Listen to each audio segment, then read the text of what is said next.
Let's shift gears completely now and take you to the Eastern Cape. The government there is launching the Provincial Aviation School at the 43 Air School in Port Alfred today. This is a milestone in the education sector in the province. The Eastern Cape Aviation School is aiming to establish a high school for Aerospace Science as part of a new model of public education focusing specifically on science, technology, engineering and mathematics. SABC News reporter Kim Daniels is at that institution and joins us now live from Port Alfred, Nova stating how important an institution like this can be for a country where, Kim, let's face it, many people do struggle with some of these STEM subjects, as they're called. Good morning and thank you. We are just minutes away from the launch of this Eastern Cape Aviation School. As you said, it's something very exciting, something that many learners can look forward to from as young as the age of 15, 16-year-olds can focus on their STEM subjects, that being math, science, technology, and branch into areas and develop their careers rather in aviation, in maritime studies at this aerodrome space. As I mentioned earlier this morning, we are at a world-class facility where our young boys and girls can come here, they can come learn, they can branch into these sectors that are normally not easy to access. I'm joined now by our Premier of the Eastern Cape, Mr. Oscar Mabuyane. Sir, thank you for joining us. Just tell us, how important is this initiative, not just for the Eastern Cape, but for South Africa as a whole? Good morning, Kimmy, and good morning to viewers. As you have just indicated, that this is so massive. It cannot just be about local content or about the province. It's an international schools. Out of more than 180 schools that are here, this is the best school you can think about. It provides all the necessary facilities that you need. So we are in a global space here. A lot of kids that are here are from the African diaspora who are already studying here. Almost number of African countries pilots are trained here. So we are coming closer here because this is a quintile 5 school. That simply means that ordinary young people from destitute families would never had an opportunity to study in the school like this. Paying about 1.4 million per child a year on school fees is not a child's play.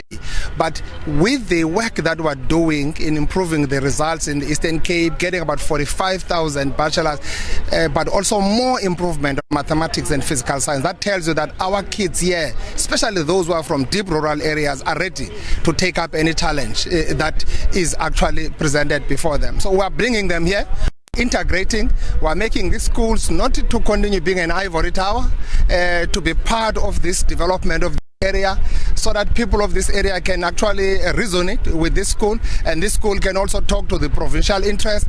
As much as the school will continue at that international level, and with us not downgrading the school, but getting our young people from the most deep rural areas disadvantaged. Would understand education previously has been a privilege, now is a right. So we are basically talking more inclusive education, getting everybody on board. Those young kids, go to school, get your metric right, get your mathematics right. Government must come in there and assist you. So we're giving kids bursaries to come here. Department of Transport in the province has been giving bursaries on this. So we are integrating that public work, transport, education coming together into this space. The runway here is owned by government, is owned by public works. There's been issues, teething problems, delays on leasing arrangement that has threatened the existence of the school, and all that dropped the efficiency of the school. We are going to clear out those issues. This is something that is going to be so important. This is a jewel we have. It's a hidden gem, just like your Bulembo Airport. As we talk about this, we're linking it to the Bulembo Airport. We're linking it to a broader aviation ambitions of the province. If we look at these STEM subjects, maths, science, technology, we spoke to MEC Gade earlier about the importance of these subjects and our learners actually partaking in the subjects. Is this one avenue that we can maybe use to grow the economic development within the province? Yes, definitely. Part of the innovation we're bringing here is to diversify. The school for school not to only look at the aviation space, but also talk about engineering part of it. So we can expand this school must be bigger than this, must grow. We're here to launch a bigger vision, a bigger program that must be so impactful in terms of our skills revolution in the province.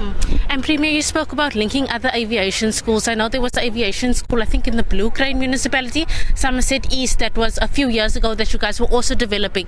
Are you looking to move this program in other areas like that as well? We must perfect this one. Probably we don't need many schools in the province. We can consolidate those schools under one so that the resources of government can really be coordinated and consolidated to be quite impactful in one space, so that we don't run many things and we ended up having all of them collapse. So we will allow, most of them are privately owned. Those are landing strips and all that, people are landing there.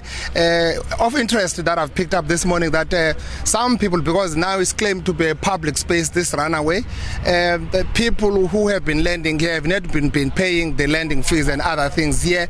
There is no destitute person, an ordinary person, to call it a public, who can own an aeroplane. Only a rich person who can own an aeroplane. Those people must pay. The user pay principle must apply. Premier, thank you so much. Thank you so much, Kimi. That was just the Premier of the Eastern Cape, Oscar Mabuyane, just saying how important this program is, not just for young people to come in, and not just for the province, but the entire country and continent as a whole. As he said, we are taking our kids from destitute areas, giving them the opportunities that they wouldn't often come across. As he said, it costs about 1.4 million per learner per year to access a facility like this. So Oscar is now walking to the launch where it will officially be open. So for now, from us here in Port Alfred, it's back to you guys in studio. All right, Kim Daniels, and we'll keep up with that launch as it happens. For now, thanks very much indeed. Kim Daniels, as you heard there, reporting live from Port Alfred in the Eastern Cape.